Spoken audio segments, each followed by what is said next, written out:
Journalist Sai ఈ వారం కీలక అంశాలను ప్రధానంగా అందరూ ఎక్కువగా మాట్లాడుకున్నది మంచు కుటుంబంలో ఏం జరిగింది మనోజ్కి అలాగే మోహన్ బాబుకి అనేది. అయితే రాజకీయ పరిణామాల వరకు చూసుకుంటే కనుక అమరావతి రాజధానికి సంబంధించి 26,000 కోట్లకు సంబంధించి పనులు చాలా వేగవంతం అవుతున్నాయంటూ తెలుగుదేశం పార్టీ మార్కు వేసుకునే ప్రయత్నం కానీ, అలాగే రైతులకు ధాన్యం సేకరణ అంశంలో జనసేన పోరాటమే బాగా హైలైట్ అయ్యిందా అన్నట్టుగా. అలాగే 13వ తేదీ నుంచి మొదలైన ఉద్యమం జగన్మోహన్ రెడ్డి గారు లేదంటే వైసీపీ నాయకులు కార్యకర్తలు రోడ్డు మీదకి వచ్చి ప్రభుత్వ వ్యతిరేక విధానాలను ఎండగట్టే ప్రయత్నం చేయడం, రాజ్యసభ సభ్యుల ఎంపిక, దాని మీద పార్టీలో నడిచిన ఒక చర్చ, అలాగే జనసేనలో ప్రధానంగా పిఠాపురంలో వర్మ శిబిరం నుంచి కూడా కాస్తంత ఇబ్బందులు ఎదురవబోతున్నాయనే సంకేతాలు, అలాగే జమిలీ ఎన్నికలకు సంబంధించి కూడా బిల్లు ఆమోదం పొందింది అనేది, దాని నేపథ్యంలో ఏం జరగబోతుంది, ఎన్నికలు ఎప్పుడు రాబోతున్నాయి, వీటన్నిటి మీద చర్చించే ప్రయత్నం చేద్దాం వాళ్ళ weekend with journalist style. Sir, ముందుగా రాజధాని విషయంలో, అమరావతి విషయంలో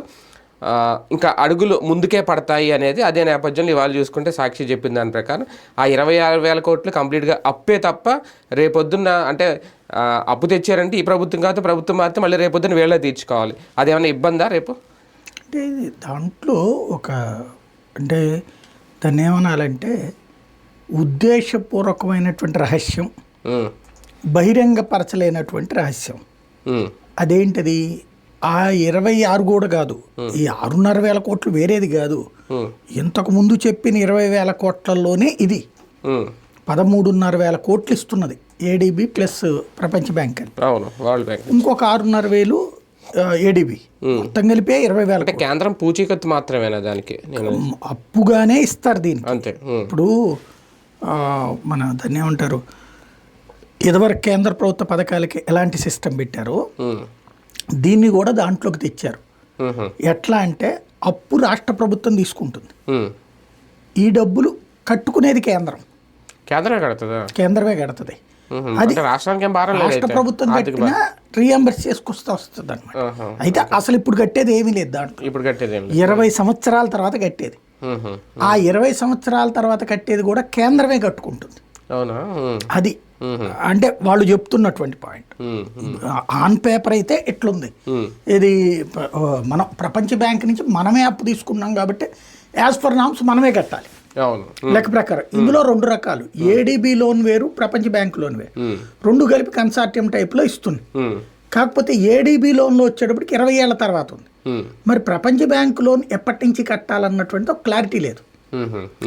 అది అదైనా సరే కొంత టైం ఇస్తుంది. ఈ 2 బ్యాంకులు ఎందుకు తీసుకుంటారంటే వీటి దగ్గర అవి వెంటనే ఇవాళే రేపు పొద్దున మనం కన్స్ట్రక్షన్ బిగిన్ చేయగానే రీపేమెంట్లు ఉండవు.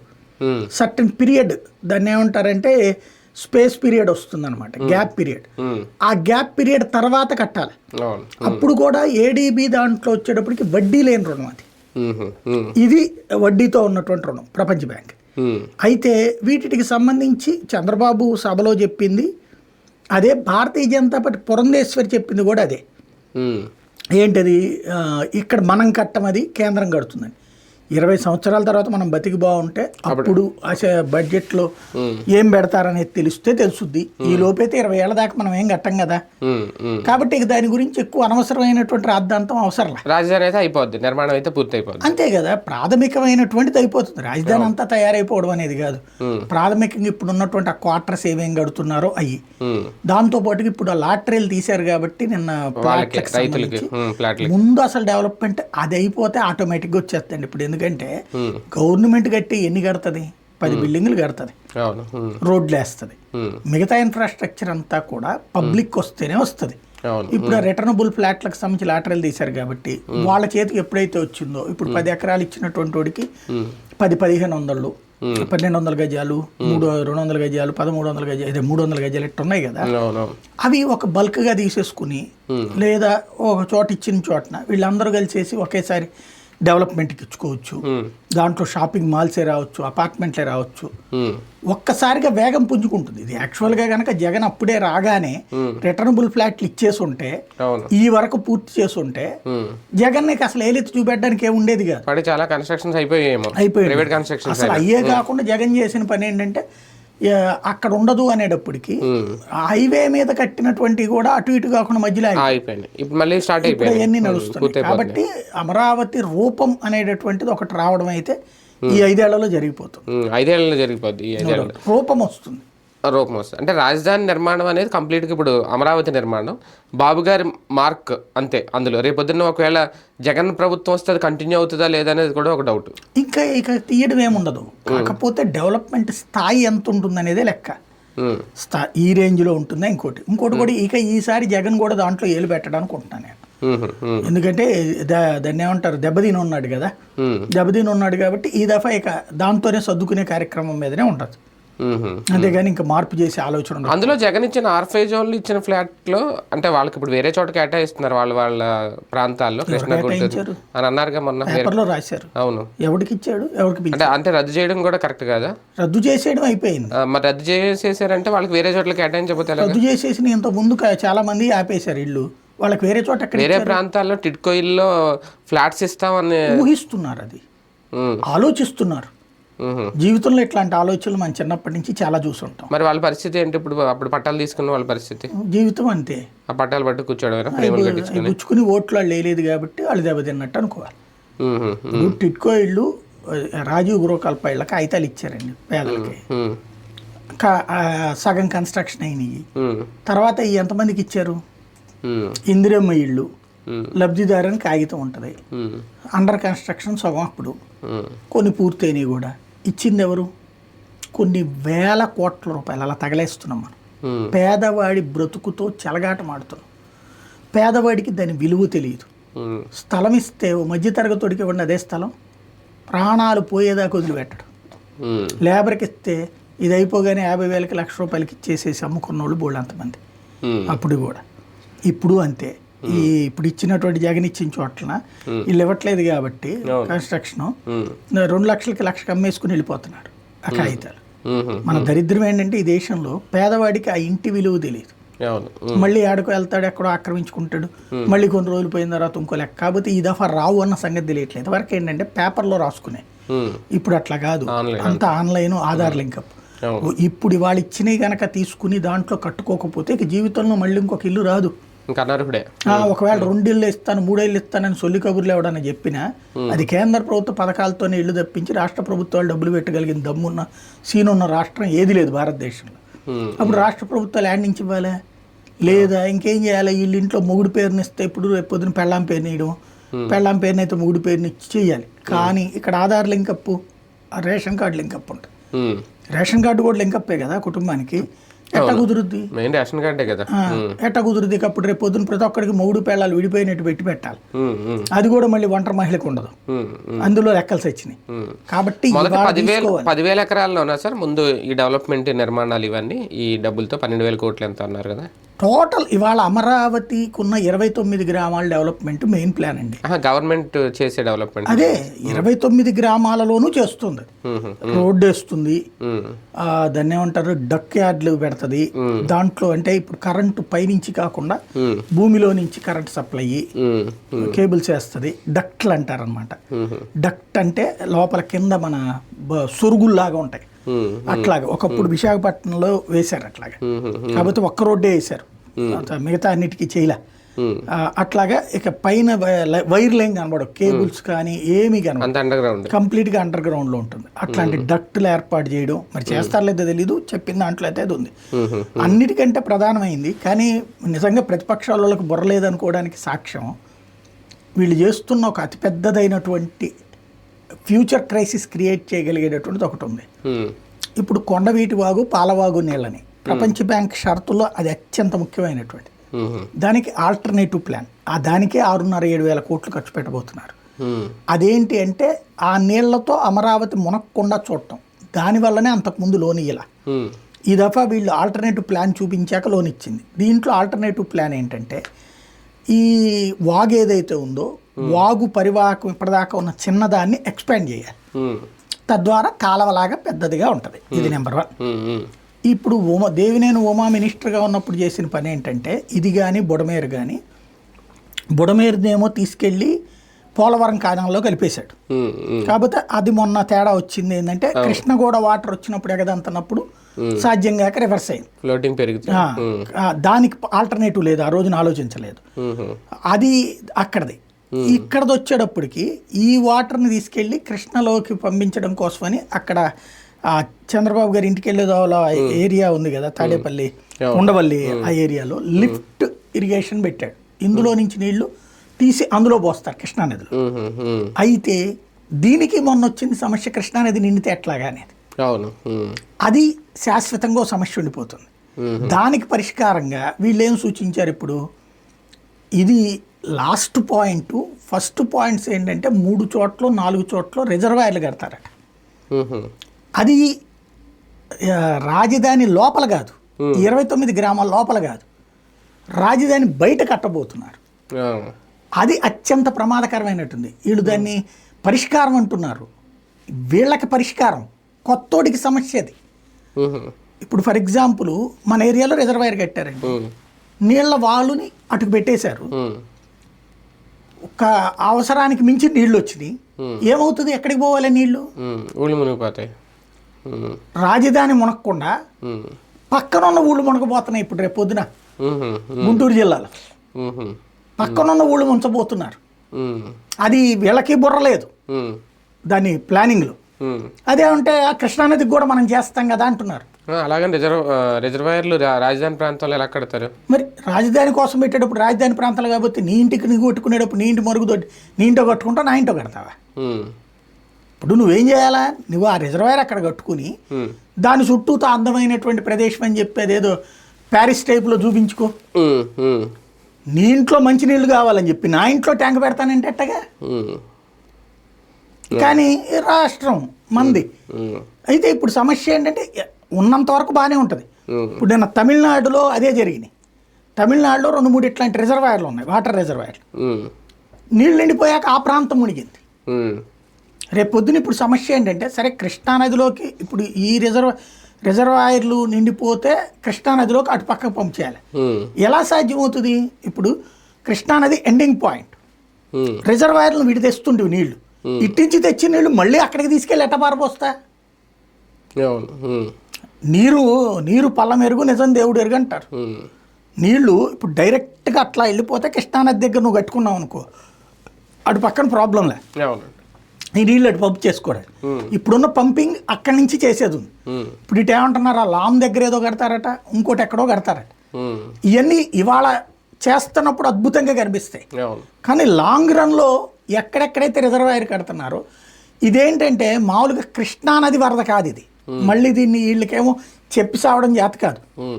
అది కృష్ణానది వరదతో ఎప్పుడూ ఆ ప్రాంతం మునగదు. రాజధాని ప్రాంతం వాగుల వల్లనే మునుగుతుంది. పాలవాగు, కొండవీటి వాగు వల్లనే మునుగుతుంది. 29 గ్రామాల్లో 11 గ్రామాలు మొన్న కూడా మునిగినాయి. మొన్న వరదలు వచ్చిన టైంలో కృష్ణానదికి అటు వరద వచ్చింది, అందరూ అటు చూసాం. కానీ అసలు వరద ఈ ప్రాంతంలో 11 గ్రామాలకు వచ్చినాయి. అక్కడ ఒక కొండ పేరే నీరు కొండ, దాని చుట్టూతో నీళ్ళు ఎప్పుడు నిల్వ ఉంటాయి, ఈ వాగుల వల్ల వచ్చే నీళ్ళే. అంటే అక్కడ 11 గ్రామాలకు ఎప్పుడు నీళ్ళు వస్తుంటాయి, పొలాలు మునుగుతూ ఉంటుంటాయి. ఇప్పుడు అవి మునక్కుండా నీళ్ళన్నీ తీసుకెళ్లి 3 రిజర్వాయర్లు 3-4 పెడతారట. ఒకటి 0.5 TMC, ఒకటి 1 TMC అన్ని. అంతవరకు బానే ఉంది. అంతకంటే ఎక్కువ వస్తే మొన్నటిది ఇంకా చాలా ఎక్కువ వచ్చింది.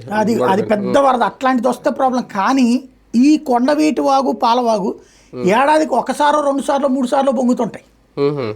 మీకు మామూలు కొండపోత వర్షం వచ్చిన ప్రతిసారి పొంగుతాయి. ఇంకెక్కడికి వెళ్ళడానికి లేదు. ఈ 11 గ్రామాలకి ఎప్పటికీ థ్రెట్. ఈ 11 గ్రామాలకి ఇప్పుడు థ్రెట్ తీసేసి కొత్త గ్రామాలకు వస్తుంది. అయితే వీళ్ళు దాన్ని ఆ టైంలో పంప్ చేస్తామంటున్నారు. మరి అది ఎలాంటి ప్లానింగ్తో చేస్తున్నా నాకు తెలియదు. ఈ రిజర్వాయర్లు నిండిపోగానే ఈ వాటర్ని తీసుకెళ్లి కృష్ణానదిలో కలిపితే నో ప్రాబ్లం. లేదా అసలు ముందు ఈ రిజర్వాయర్లని ఎంటీగా ఉంచి నీళ్ళన్నీ అక్కడ కృష్ణలోకి కలిపేసి ఆ తర్వాత ఇంకా ఎక్కువ అయితే ఇక్కడ పెట్టాలి. అప్పుడైతే అసలు ఈ అవసరమే లే బేసిక్గా. అది ఎందుకంటే మొన్న వచ్చింది 150 ఏళ్ల తర్వాత వచ్చినటువంటి వరదల టైప్ కదా ఇది కృష్ణానదికి. అట్లాంటి స్టేజ్ ఏది 150 ఏళ్ల తర్వాత వచ్చింది. మొన్న అప్పట్లో 2009లో రోసి అన్నప్పుడు సరిగ్గా చెప్పాలంటే 10 ఏళ్ల తర్వాత వచ్చింది అనుకోవాలి, 10-15 ఏళ్ల తర్వాత. అంతే కదా, రోసి ఉన్నప్పుడు 2009-10లో వచ్చింది. ఇది 24 అంటే 14 ఏళ్ల తర్వాత వచ్చింది. అప్పుడు 150 ఏళ్ల తర్వాత వచ్చింది. అంటే అప్పట్లో అనుకుంది 150 ఏళ్ల తర్వాత వచ్చింది, ఇది 150 ఏళ్ళకి ఒకసారి కదా అనుకున్నాం. తర్వాత వస్తే 14 ఏళ్ళకే వచ్చింది. అప్పుడు దాని లెక్క చూసుకున్నప్పుడు మన దగ్గర ఉన్న సొల్యూషన్ ఏంటంటే ఇది పెట్టారు. అంటే అక్కడ పోలవరం దగ్గర ఒకటి ఉంటుంది చూడండి, యువతలు ఎత్తిపోతల ప్రాజెక్ట్ అప్పుడు బాబు గారు పట్టిసీమ పట్టిసీమ అంద్రినివాదానికి కూడా అన్నారు. అలాంటిది ఏమన్నా ఇక్కడ పెడతారేమో ఒకటి. అదే లిఫ్ట్ చెయ్యడం అనేది ఎప్పుడంటే నేను అనేది కృష్ణా నదిలో నుంచి అది గోదావరిలోంచి లిఫ్ట్ చేసి పొలాలకు నీళ్ళు ఇయ్యడం. ఇప్పుడు ఇది అట్లా కాదు, ఇప్పుడు చేస్తున్నది ఈ వాగుల్లో నుంచి వచ్చిన నీళ్లు కృష్ణలోకి లిఫ్ట్ చేస్తున్నారు ఇప్పటిదాకా. అది ఎక్కడ ఉంటుంది, ఎండింగ్ పాయింట్లో ఉంటుంది. కృష్ణా నది దాకా నీళ్ళు వెళ్ళాలి కదా. మీకు ఇదివరకు అక్కడ పీడబ్ల్యూడి వర్క్ షాప్ అదంతా ఉండేది, ఆ ఏరియాలో పెట్టుకొచ్చారు. ఇది ఇందులో నుంచి కృష్ణలోకి పంప్ చేయడం బాగుంది. అలాగే చెయ్యాలంటే ఈ ప్రాంతం అంతా మునుగుతుంది కాబట్టి ఇది మునగకుండా ఇటు పక్కన రిజర్వాయర్లు కడతామంటున్నారు. ఇటు పక్కన రిజర్వాయర్లు కట్టడం అంటే ఓవర్ఫ్లో అయినటువంటి సందర్భంలో ముందు రిజర్వాయర్ నిండిన తర్వాత ఆ రిజర్వాయర్ చుట్టుపక్కల ప్రాంతం లోతట్టు ప్రాంతం అయిపోతుంది. వాస్తవంగా ఇప్పటిదాకా అవి లోతట్టు ప్రాంతాలు కాదు, ఇప్పటిదాకా అవి నార్మల్ ప్రాంతాలు. గుంటూరు జిల్లాలో పెద్ద వరద ప్రభావం ఎప్పుడు ఉండదు మనకి. కృష్ణాకు ఉంటుంది, విజయవాడకు ఉంటుంది వరద ప్రభావం. కృష్ణానది లోపల లోతట్టు ప్రాంతం లేకపోతే కనుక అవనగడ్డ ఆ రూట్లో ఉన్నటువంటి పల్లె ప్రాంతాలకు ఉంటుంది. గుంటూరు జిల్లాకి వరద ప్రభావం అనేటటువంటిది కృష్ణానది పొంగితే ఉండేటటువంటిది తక్కువ. ఈ ఓన్లీ ఈ 29 గ్రామాల్లో ఉన్న 11 గ్రామాల దగ్గరే ఇప్పటిదాకా ఈ సమస్య ఉంది. ఇప్పుడు ఈ గ్రామాలని ఆ ముంపు నుంచి విముక్తి చేసి కొత్త గ్రామాలకి ముంపు భయాన్ని సృష్టిస్తున్నారు. అది వాళ్ళు చెప్పట్లేదు, ఇటు వీళ్ళకి బుర్ర లేదు, సరిగ్గా అర్థమయ్యేటటువంటి అడిగే విధంగా జర్నలిజం లేదు.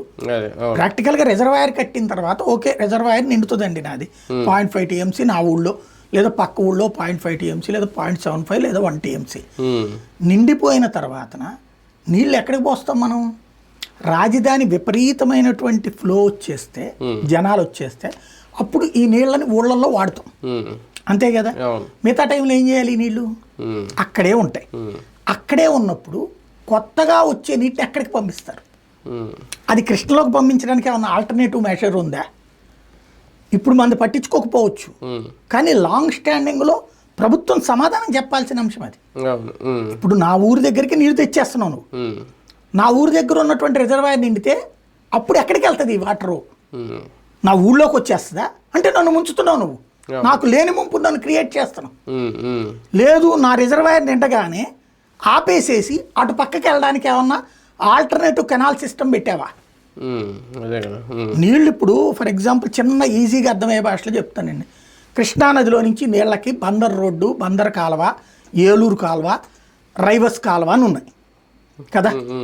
ఈ కాలువలో నీళ్లు పోసిన తర్వాత ఇక వెనక్కి రావు, అంతే కదా. అవి అలా ముందుకెళ్ళిపోతాయి. బందర్కి వెళ్తాయి కొన్ని నీళ్లు, ఏలూరుకి వెళ్తాయి, రైవస్ కెనాల్ అంటే ఆ ముందుకు పోతాయి. ఆ దారిలో ఉన్న పొలాలక ఆ ఊళ్ళలో తాగడానిక ఇవి వాడతారు. అంతేగాని అటు పక్కన వర్షాలు వచ్చినాయి, కొండపోత వర్షాలు, అక్కడ నిన్ని అనుకుందాం, వెనక్కి వచ్చి కృష్ణలోకి రావుగా. ఇప్పుడు ఇది ఎట్లా పెడుతున్నారు మరి? కాలం అంటే ముందుకు వెళ్తుంది కానీ వెనక్కి రాదు. మరి ఇప్పుడు వీళ్ళు ఇటు పక్కకు పెట్టి ఇటు నుంచి ఇంకో కాలువ కట్టి ఈ రిజర్వాయర్ నుంచి, అంటే అప్పుడు ఎట్లా రావాలి సరిగ్గా చెప్పాలంటే, వాగులో నుంచి వాటర్ వచ్చి ఒక కాలువలోకి వచ్చి ఆ కాలువలో నుండి ఈ రిజర్వాయర్లోకి నింపుకుంటూ వెళ్ళి ఇటు నుంచి మళ్ళీ చుట్టూ తిరిగి ఆ కృష్ణానది దగ్గరికి తీసుకెళ్ళాలి.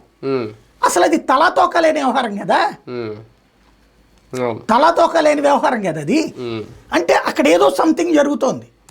ఇది ప్రస్తుతం డీప్గా ఆలోచించలేనటువంటి బుర్రలు మన దగ్గర ఉన్నాయి, లేదా ఒక ఎమోషనల్లో మనం నడిచిపోతున్నాం కాబట్టి స్పష్టతనివ్వట్లేదు మనకి, ఎవడు అడగట్లేదు.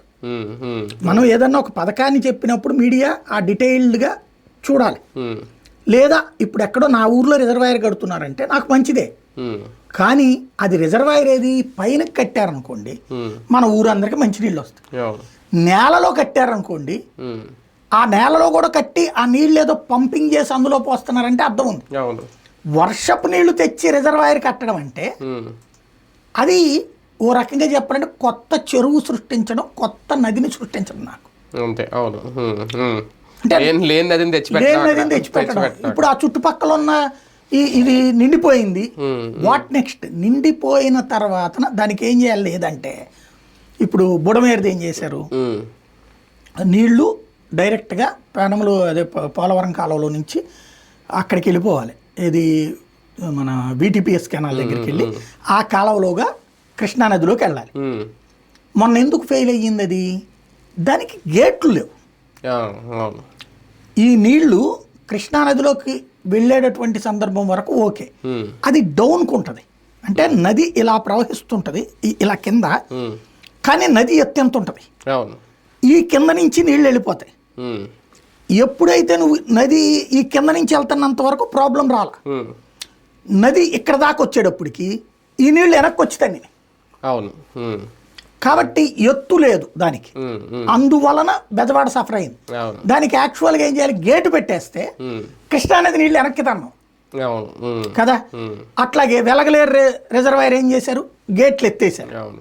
వెలగలేరు రిజర్వాయర్ అనేది ఎత్తితే ఊరు మునిగింది, అంతే కదా. బెజవాడ మునగడానికి కారణం ఏంది, వెలగలేరు రిజర్వాయర్ దగ్గర గేట్లు పెట్టి ఉన్నప్పుడు నువ్వు అక్కడ గేట్లు క్లోజ్ చేసేస్తే ఇక నా ఊరు మునిగేది కాదు.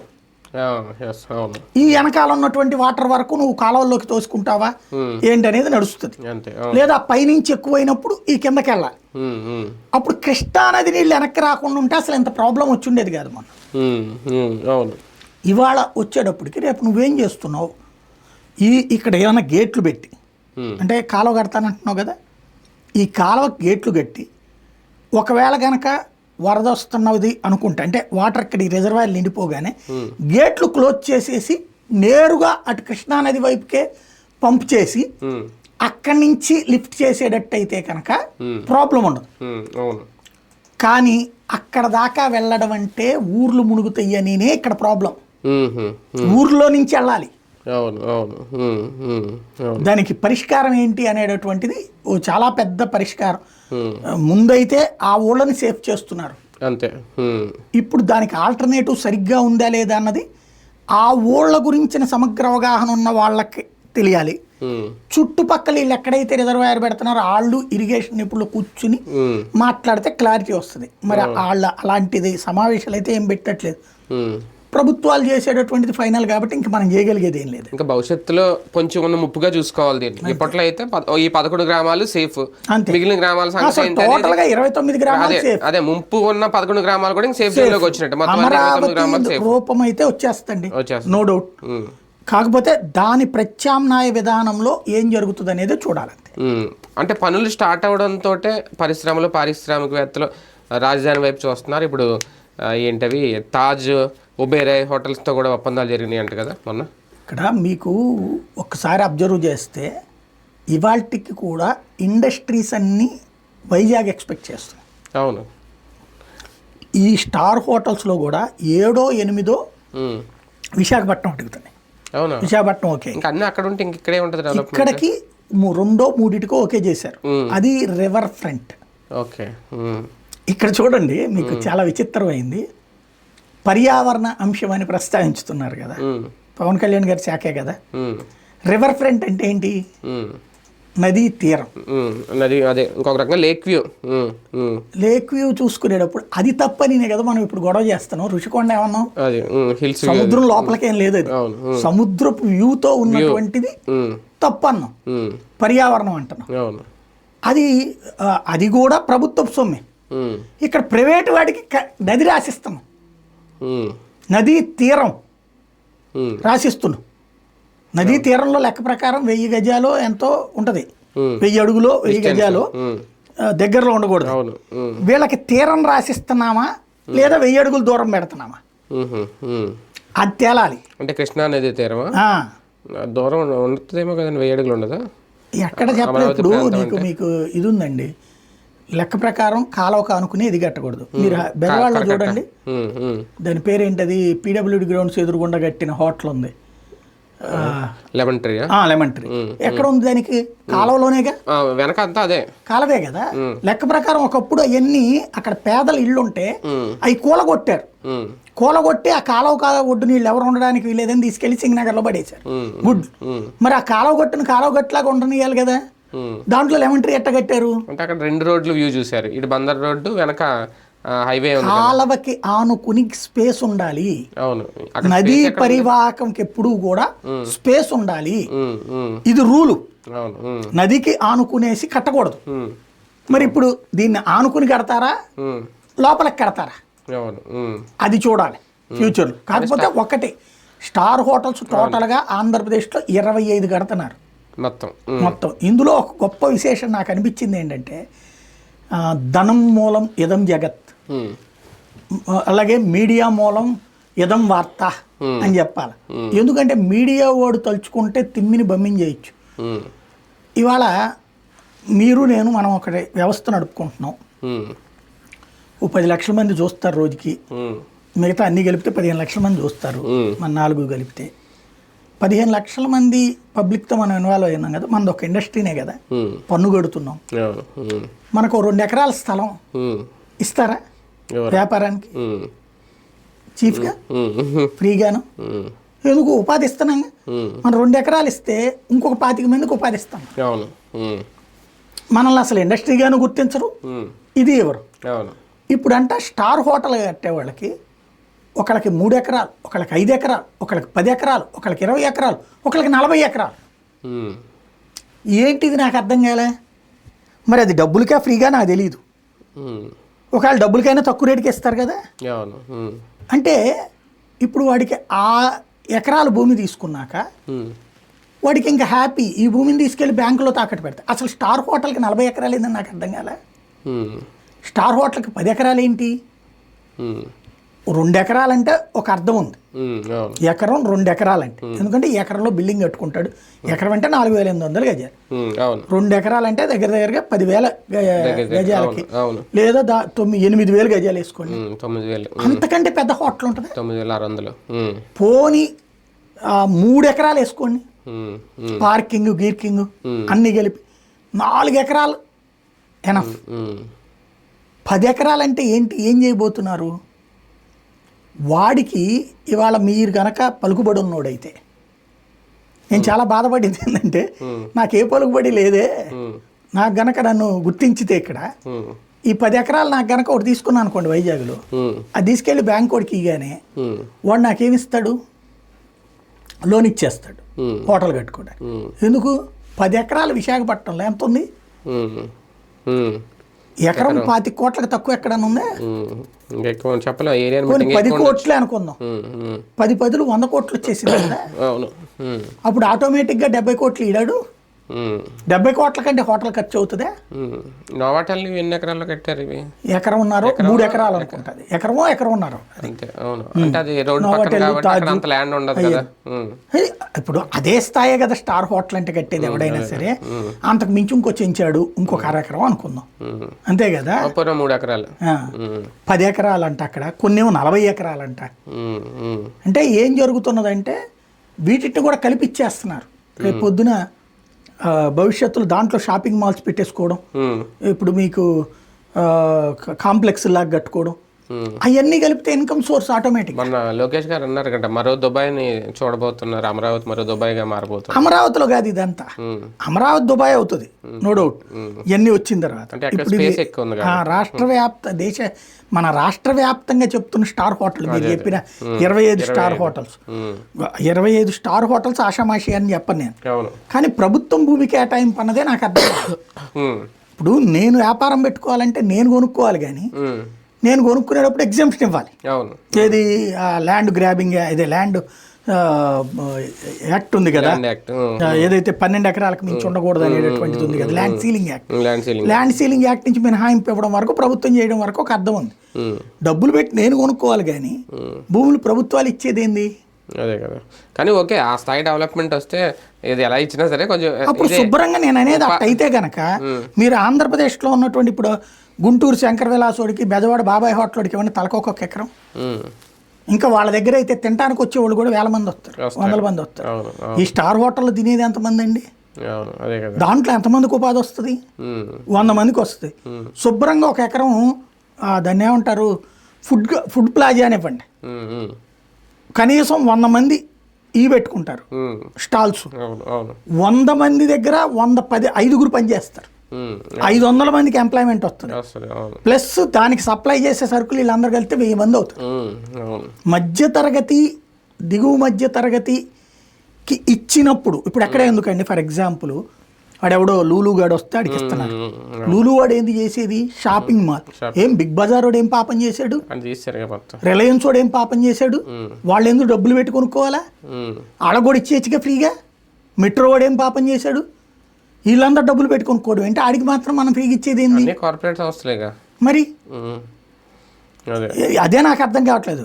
డబ్బులకి తీసుకుంటున్నారా వీళ్ళు, ఫ్రీగా ఇస్తున్నారా, లేదా చీఫ్ రేట్కి ఇస్తున్నారా? లూలుతో అప్పుడు చెప్పింది అంత 25 లక్షలకి ఎంతకో. అంటే చీఫ్గా ఇచ్చేది ఏంది అడిగి?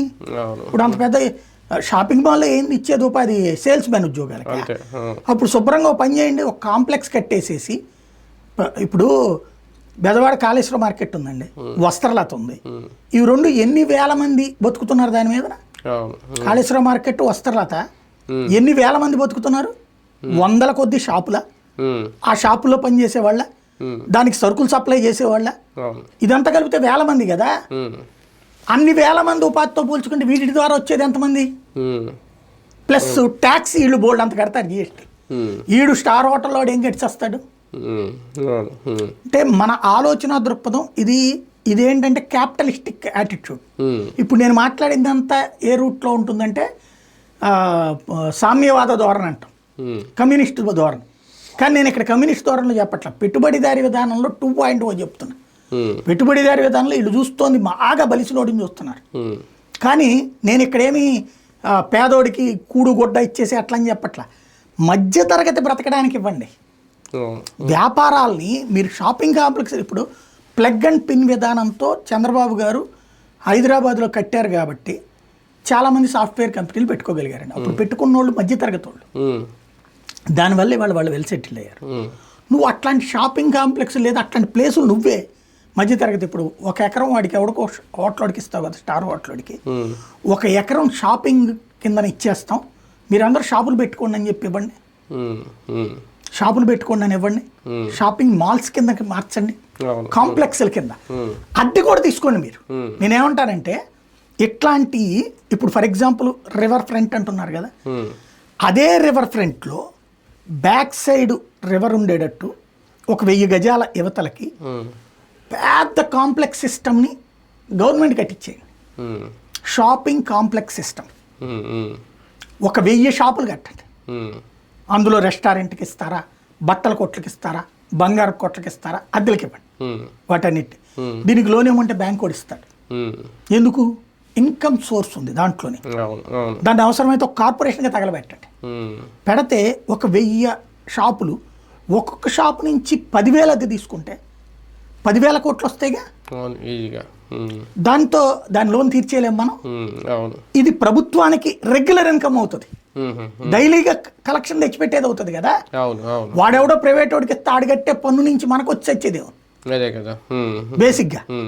ఇక్కడ ప్రభుత్వాలు చెయ్యాల్సింది వీళ్ళందరూ మిస్ చేస్తున్నది ఏంటంటే జగన్కి వీళ్ళకున్న తేడాదే. జగన్ పోర్టులు ప్రభుత్వ రంగంలో ఎందుకు కట్టాలనుకున్నాడు? నెలకి బల్క్ అమౌంట్. ఇప్పుడు మీకు సింపుల్ అండి, హైదరాబాద్ కార్పొరేషన్ మీద ఎందుకు కేసీఆర్ డిపెండ్ అయిపోయాడు? 100 కోట్ల రూపాయల ఆదాయం కార్పొరేషన్కి ఇట్లా వస్తుంది మార్కెట్ల ద్వారా. ముజంజాహి మార్కెట్, ఇంకోటి ఆ మార్కెట్లకు వచ్చే అద్దెల నుంచి బోలెడు ఆదాయం ఉంది మీకు. ఈవెన్ మన ఆంధ్రప్రదేశ్లో ఉన్నటువంటి అన్ని కార్పొరేషన్లకి ఇట్లాంటి ఇన్కమ్ సోర్స్ ఉంది. రాష్ట్ర ప్రభుత్వానికి ఇట్లాంటి సోర్స్ ఏముంది? నువ్వు కట్టించు, విశాఖపట్నంలో కట్టించు 1000 షాపులు, బెజవాడలో కట్టించు, గుంటూరులో కట్టించు, తిరుపతిలో కట్టించు. తిరుపతిలో రాష్ట్ర ప్రభుత్వం కట్టిస్తానంటే షాపింగ్ కాంప్లెక్స్ ఎవడన్నా వద్దంటాడా? లేదు. హౌసింగ్ కాంప్లెక్స్ కట్టిస్తే ఎవడన్నా వద్దంటాడా? మనం నేల విడిచి సాము చేస్తున్నాం. ఏంటంటే ఓ ప్రైవేట్ వాడు వచ్చేస్తే బాగుపడిపోతాం అనేటటువంటి రూట్లో వెళ్తున్నాం. డెవలప్మెంట్ ఆస్పెక్ట్లోనే 2047 విజన్ డాక్యుమెంట్ చంద్రబాబు నాయుడు గారు రూపొందించారు. నిన్న ఆ డాక్యుమెంట్లో ఏముంది అసలు? అంటే మీ జీవితానికి సంబంధించిన మీ జీవితం మీది నడిచిపోతూ ఉంటుంది, నా ముద్ర వేస్తానని ఉంది. అంతేనా? ఏమన్నా కొత్తది ఏమన్నా ఉంది అందులో? విజన్ డాక్యుమెంట్ చూస్తే నాకు అర్థమైన పాయింట్ ఏంటంటే దాని పేరేంది, అది ఉపాధి కల్పన. ఎవడుంటే ఎవడున్నప్పుడు ఉపాధి కల్పన ఉండదు.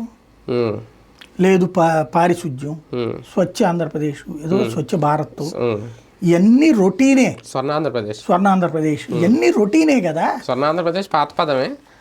శక్తి సోలార్ పవర్ వాళ్ళ కొత్తగా తెచ్చేది ఏంది, లేకపోతే విండ్ పవర్ ఏంటి, ఇవన్నీ నా విజన్ అండి ఆయన చెప్పుకుంటున్నారు. మనందరూ అసలు మనం అన్ని రెగ్యులర్ గా జరిగిపోతున్నాయన్నీ ఆయన నాది అని చెప్తారు. ఇదివరకు 2020 విజన్ అయినా అదే. అందులో ఆయన పాత్రే ఉంది. ఆయన 95లో 99లో విజన్ డాక్యుమెంట్ పెట్టారండి. 2004 ఆయన దిగిపోయారు. 2020లో రాష్ట్రం బాగుపడితే అదంతా నాదేనని చెప్తారు. ఆయన నమ్మేవాళ్ళు కూడా అదే చెప్తారు. ఇప్పుడు కూడా రేపు అంతే 2047కి రాష్ట్రం బాగుపడదా, ఆటోమేటిక్గా పెరిగిపోతూనే ఉంటుంది. రేపు మనకు పోర్ట్ ఎకానమీ వచ్చాక, ఈ పోర్టులు అండర్ కన్స్ట్రక్షన్లో ఉన్నాయని పూర్తయ్యాక, ఈ అమరావతి పూర్తయ్యాక దీని టెంపర్ వేరుగా ఉంటుంది మనకి. ఈ టెంపర్మెంట్ ఆటోమేటిక్గా పెరుగుతాయి. ఒక్కటే ఇక్కడ ప్రతీకార రాజకీయం అనే ఒక్క దరిద్రం తీసేస్తే రాష్ట్రం బాగుపడుతుంది. ప్రతీకార రాజకీయం ఉంటే ఇక్కడ ఎవడొచ్చి ఇన్వెస్ట్ చేయడు. ప్రతీకార రాజకీయం అనేది పక్కన పెట్టాలి. ప్రతీకార రాజకీయం కనుక పక్కన పెట్టకపోతే నువ్వు ఇంకో 1,00,000 కోట్లు తీసుకుంటాడు. ఇప్పుడు రాజశేఖర రెడ్డి టైంలోనే లేపాక్షి నాలెడ్జ్ జబ్బు, లేకపోతే మన దాని పేరేంటి ఒంగోలు ప్రకాశం జిల్లా దగ్గర వ్యాన్ పిక్కు, ఇట్లాంటి అనేక షెడ్యూల్కి భూములు సేకరించారు. అయిపోయింది. ఏమైపోయినాయి? భూమి ఏమో రైతు నుంచి తీసుకున్నాం, వాళ్ళకేదో చెంచాడో తృణమో ఫడమో ఇచ్చాం. ఒక్కచోట పరిశ్రమలు రాల వైటిట్లా. ఎందుకని? ప్రతీకారంతో, రాజశేఖర రెడ్డి మీద ప్రతీకారంతో లీగల్ లిటిగేషన్స్కి పోయారు. వాళ్ళేమో తనఖా పెట్టి అప్పులు తీసేసుకున్నారు, డబ్బులు వాడుదామని వాడు వాడేసుకున్నాడు. ఇప్పుడు ఆ భూమిని వెనక్కి తీసుకోలేము. ఎందుకు? అటాచ్మెంట్లో ఉంటాయి. Bank attachment, ED attachment, CBI attachment. అక్కడ మనం గజం తీసుకోలేము. అక్కడ ఎందుకోసం ఇచ్చారు రైతులు? నువ్వు ఇండస్ట్రీ పెట్టుకుంటే వాళ్ళ పిల్లలకి వీళ్ళకి ఉద్యోగాలు వస్తాయి. ఆడికి ఏ ఉద్యోగం రాలా, ఆడికి వచ్చింది 4 లక్షలు 5 లక్షలు. ఈడేమో ఒక్కో దాన్ని చూపెట్టి 10 లక్షలు 7 లక్షలు అప్పు తీసేసుకున్నాడు. ఆ బ్యాంక్ వాడి దగ్గర డబ్బులు అయిపోయినాయి, వీళ్ళ దగ్గర డబ్బులు అయిపోయినాయి. ఇప్పుడు అక్కడ ఏం జరగల. సరిగ్గా నడుపుకున్నటువంటి శ్రీ సిటీ సెజ్జో అట్లాంటిది ఇప్పుడు ఎక్కడో. ఎందుకు నిన్న అరబిందో దాని గురించి గొడవ ఏంటి? SEZ మీకు తెలుసు, కాకినాడ. ఎప్పుడు SEZ అది? భూమి రేటు పెరుగుతుంది కానీ ఫ్యాక్టరీలు ఆడ తెచ్చినాయి. అదే కదా సమస్య. ఇప్పుడు దాన్నే దాడిశెట్టి రాజా కొన్నాడు, లేకపోతే ఇంకోళ్ళు కొన్నారు, భూమి కొంటున్నారు. ఏముంది? అది ఇండస్ట్రీస్ ఎట్లా వస్తాయి? నువ్వు మీరు కొట్టుకు చస్తుంటే ఇవాళ జగన్ ఉన్నప్పుడు వాళ్ళందరినీ నువ్వు వేధిస్తున్నావు. అదాని అరబిందో వాడినే వేధిస్తున్నారు, జిందాల్ని. అదే రేపు పొద్దున్న జగన్ వచ్చినప్పుడు కింద సార్ ఎవరిని వేధించాడు? అమర్ రాజా, నిన్ను నారాయణ అలాంటి వాళ్ళు ఆయన వేధించాడు, కియా లాంటి వాళ్ళు. కాబట్టి మీరు ఎవడు పవర్లోకి వస్తాడు వేధిస్తా ఉంటే పరిశ్రమ ఎట్ట పెడతాడు? ఇక్కడికి వచ్చి పెట్టినోడు స్టాండర్డ్గా ఎట్లా డెవలప్ చేసుకుంటాడు?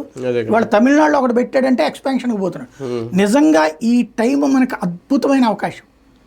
ఎందుకని అంటే కర్ణాటకలో వచ్చేటప్పుడు కాంగ్రెస్ గవర్నమెంట్, తెలంగాణలో కాంగ్రెస్ గవర్నమెంట్. ఈ కాంగ్రెస్ గవర్నమెంట్లు విపరీతంగా వేధిస్తున్నాయి అక్కడ. ఏది డబ్బుల గురించిన ఏంటి, వీళ్ళకి వాళ్ళ అధిష్టానాలకి డబ్బులు పెట్టుకోవాలా, దానికోసం ఏదో దిక్కుమాలే పెడతాను. ఇప్పుడు ఆ విజయపుర తీసుకెళ్లి వక్ఫ్కి ఇచ్చారు. విజయపుర అంటే మనకి హైదరాబాద్ బంజారా హిల్స్ లాంటిది. దాన్ని తీసుకెళ్లి వక్ఫ్ అన్నారు. ఆ వివాదాలతో టెన్షన్ పడిపోతున్నారు వాళ్ళు. ఇప్పుడు హైదరాబాద్లో ఏం జరుగుతోంది? ఈ దాని పేరేంది ఇప్పుడు, హైడ్రా పేరుతో వాళ్ళని. అట్లాంటి టైంతో పాటు ఆ చెన్నై ఏమో ఈ ఏడాదిలో కనీసం 5 సార్లు వరదలు వచ్చి ఉంటాయి, తుఫాన్లు వచ్చి ఉంటాయి. చుట్టుపక్కల 3 రాష్ట్రాలు దరిద్రంగా ఉన్నాయి. ఈ టైంలో ఏం చేయాలి? మన దగ్గర నుంచి ఒక 1000 మందిని అధికారులు, పొలిటీషియన్లు అందరినీ పంపించి, అరే అబ్బాయిలు మీరందరూ ఇక్కడికి వచ్చేయండి, మా దగ్గర అమరావతిలో మ్యానుఫ్యాక్చరింగ్ ఇండస్ట్రీ పెడతాం, లేదా కొప్పర్తిలో పెడతాం, లేదంటే వైజాగ్లో పెడతాం. 10 రకాల అడ్రస్లు తీసుకెళ్ళిపోయి మొత్తం వాళ్ళ దగ్గర కూర్చుని, అయ్యా నీది ఎంత, 50 కోట్లు టర్న్ ఓవర్ అండి, మా దగ్గరకు వచ్చేసే పెట్టుకోపో అని చెప్పి మాట్లాడాలి. Small scale industries, MSME, micro small, ఇట్లాంటి ఇండస్ట్రీస్ అన్ని విపరీతంగా ఉండేటటువంటి చెన్నై. వాళ్ళు చస్తున్నారు ఇటుతో. వాళ్ళని పిలుచుకోవచ్చు మనం. మైక్రో ఒకటి, స్మాల్ ఒకటి, మీడియం ఇండస్ట్రీస్, ఈ 3 కూడా చక్కగా తెచ్చుకోవచ్చు మనం. కానీ మనం అసలు ఆ దిశలో ఎక్కడ అడుగులు పడుతున్నాయి? మనంతా ఆ బ్రాడ్ మైండ్ పేరుతో బడా వాటి మీదకి వెళ్తున్నాం. ఈ బడా అన్ని చూడటానికి పెద్ద భవనం కనబడుతుంది. ఇవన్నిటి తర్వాత బడా నడుస్తుంది, లేదా ఇది అది సైమల్టేనియస్గా నడపండి. అక్కడ మిస్ అవుతున్నాం మనం. ఈ వారం అంటే జనసేన మొత్తం ఆల్రెడీ ఈ వారం ఏంటి, లాస్ట్ వీక్ కూడా మనం మాట్లాడుకున్నాం కంప్లీట్గా. నాదెండ్ల మనోహర్ గారు, లేదంటే పవన్ కళ్యాణ్ గారు మొత్తం ఆ స్పేస్ ఆక్యుపై చేసేస్తున్నారు. ఒక రకంగా షిప్పును తవ్వి రేషన్ బియ్యం పట్టుకున్నారా, లేదంటే రైతులు ధాన్యం సేకరణకు సంబంధించి ఒక మార్గం చూపించే ప్రయత్నం ఏమన్నా వర్కౌట్ అయిందా? పరిష్కారం లేని పోరాటం చేస్తున్నారు, ఆలోచన లేనటువంటి ఆవేశం ప్రదర్శిస్తున్నారు. ఎవడో తింటున్నాడు కాబట్టి మనకు కనుక సహజ సిద్ధంగా వచ్చేటటువంటి ఈర్ష్య అసూయ ద్వేషాలతో ఒక వ్యాపారస్తుడు ఇంకో వ్యాపారస్తుడు నాశనం అయిపోవాలని కోరుకుంటాడు. అట్లాగే ఇక్కడ ఒక రాజకీయ నాయకుడు ఇంకో రాజకీయ నాయకుడు నాశనం అవ్వాలని కోరుకుంటారు. అలాంటి రాజకీయం చేస్తున్నారు కానీ పరిష్కారం ఉన్నటువంటి మార్గం స్టిల్ నౌ కనిపెట్టలేదు. కానీ ఒక అక్రమ వ్యాపారం అయితే జరుగుతుంది అనే పదానికి అర్థం ఏంటి? అక్రమం అంటే క్రమము కానిది. క్రమము అంటే ఏంటి? నేను సరుకు తీసుకెళ్ళి అమ్ముతున్నా, నన్ను నువ్వు దొంగ అంటున్నావు ఎట్టగా? ఎందుకు అంటే రేషన్ బియ్యం. రేషన్ బియ్యాన్ని నేను ఎవరన్నా ఇంట్లో నుంచి దొంగతనం చేస్తే ఇచ్చానా? నా ఇంట్లో ఇప్పుడు నా చేతికి ఇచ్చేసారండి. నేను ఫర్ ఎగ్జాంపుల్ మా ఇంట్లో ములక్కాయల చెట్టు ఉంది అనుకున్నాను, 100 ములక్కాయలు ఉన్నాయి, ఇది భూమిలో నుంచినే వస్తాయి. నేను అది కావాలంటే ఫ్రీగా ఇవ్వచ్చు, లేదంటే అమ్ముకోవచ్చు, లేదంటే మీరు వండుకు తినచ్చు. ఎన్ని తింటా? 2 తింటా, 3 తింటా. ఫ్రీగా ఇస్తే దాతృత్వం, అదే దాన్ని అమ్ముకుంటే ఆదాయం, వ్యాపారం. ఇప్పుడు నా ఇంటికి నువ్వు 20 కిలోలు బియ్యం ఇచ్చేసావు, ఇట్స్ ఎనఫ్. కుంభకోణం ఎప్పుడు వస్తుంది? ఈ బియ్యాన్ని నువ్వు నాకు ఇవ్వకుండా డీలర్ అమ్మేసుకుంటేనో, లేకపోతే డీలర్కి ఇవ్వకుండా ఆ పైన ఉన్నటువంటి వాడు అమ్మేసుకుంటేనో క్రైమ్. అది ఖచ్చితంగా చట్టబద్ధమైనటువంటి నేరం. నేను మొదటి నుంచి చెప్తోంది. కానీ ఇక్కడ ప్రభుత్వం ఉచితంగా ఇచ్చింది బియ్యం. అవును, ఇక్కడ జనాలు కూడా ఏం నువ్వు ఎవడో నిషేధించడానికి, జనాలు కూడా 10 రూపాయలకు కొని 15 రూపాయలకు అమ్ముకుంటే ఓకే, అది వ్యాపారం. నా ఇష్టం అండి. నువ్వు నాకు ఇచ్చేసిన తర్వాత ఇప్పుడు ఎట్లుంటది అంటే, అన్నదానం పెట్టాక అన్నం ఇట్టా తినబాక ఇట్టా తినని చెప్తే ఎట్టా? నువ్వు నీ బాధ్యత నువ్వు చేసేసావు. ఈ బియ్యాన్ని నేనేం చేసుకోవాలి? నాకు తినే బియ్యం, నాకు తినే బియ్యం ఇచ్చిన తర్వాత కూడా నేను తినలేదు అనుకోండి, నాకు బలుపు ఇవ్వబాక రేపు.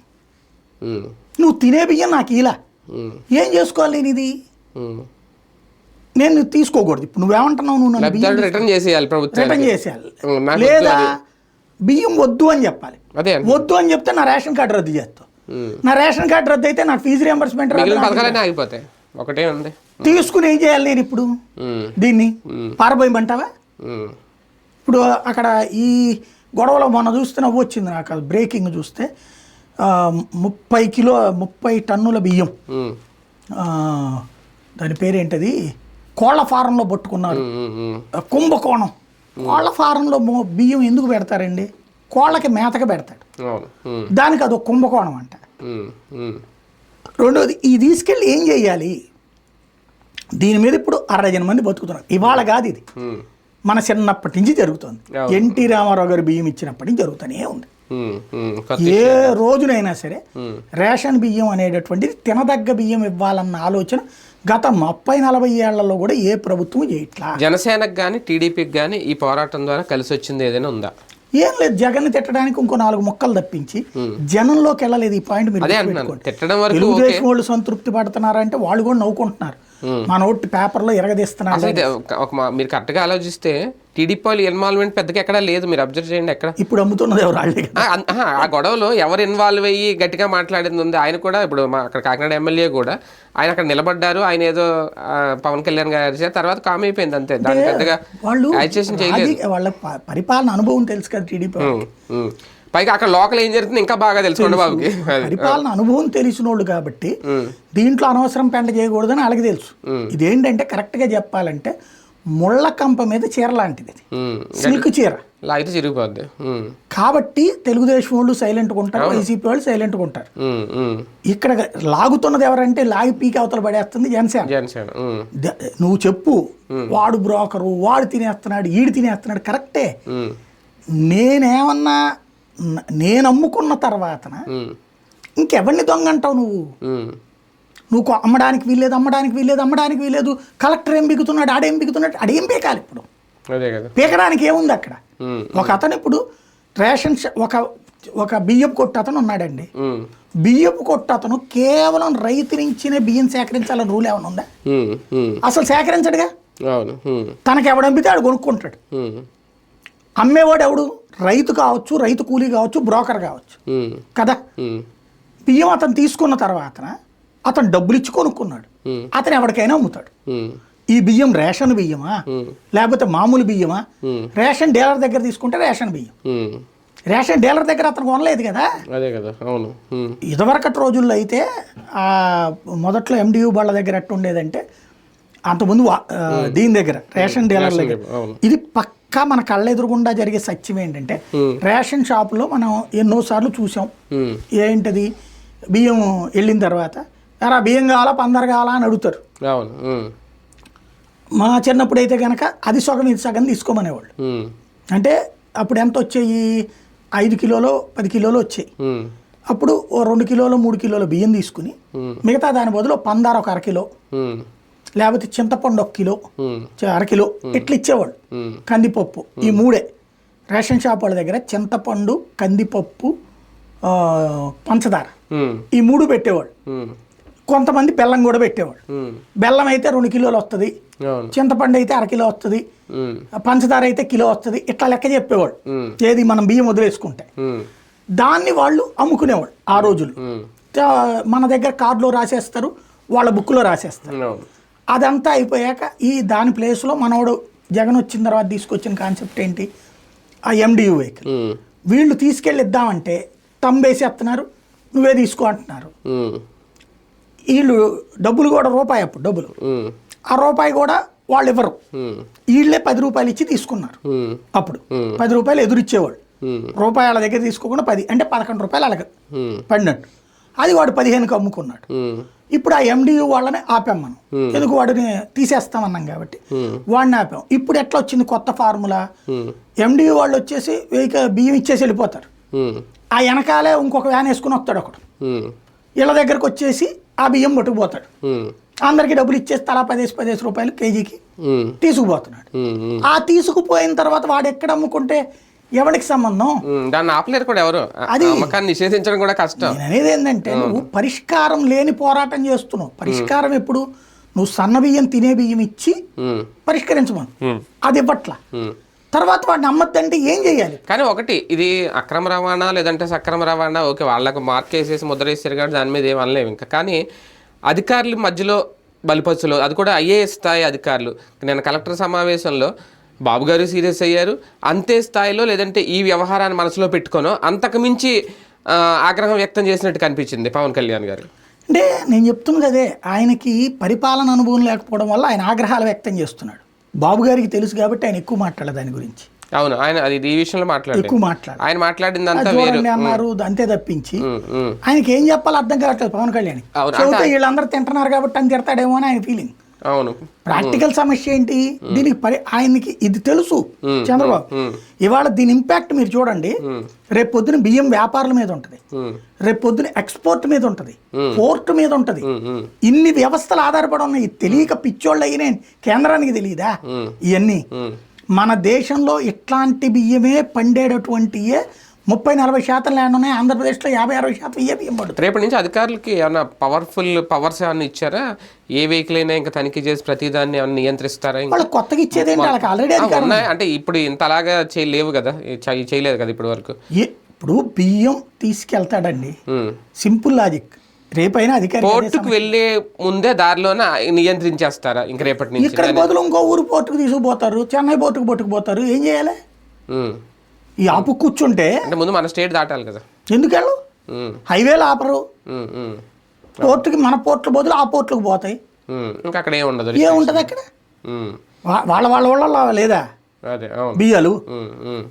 ఇప్పుడు నేను దొరికినట్లు తెలంగాణ బియ్యం కూడా ఉన్నాయి ఇక్కడికి. ఇదివరకు తెలంగాణ బియ్యము, మన బియ్యము, ఛత్తీస్గఢ్ బియ్యం కూడా ఇక్కడికే వచ్చాయి. ఒరిస్సా బియ్యం ఒరిస్సా నుంచి పట్టుకుపోతారు, ఛత్తీస్గఢ్ వాళ్ళకి కూడా ఇటే వస్తాయి.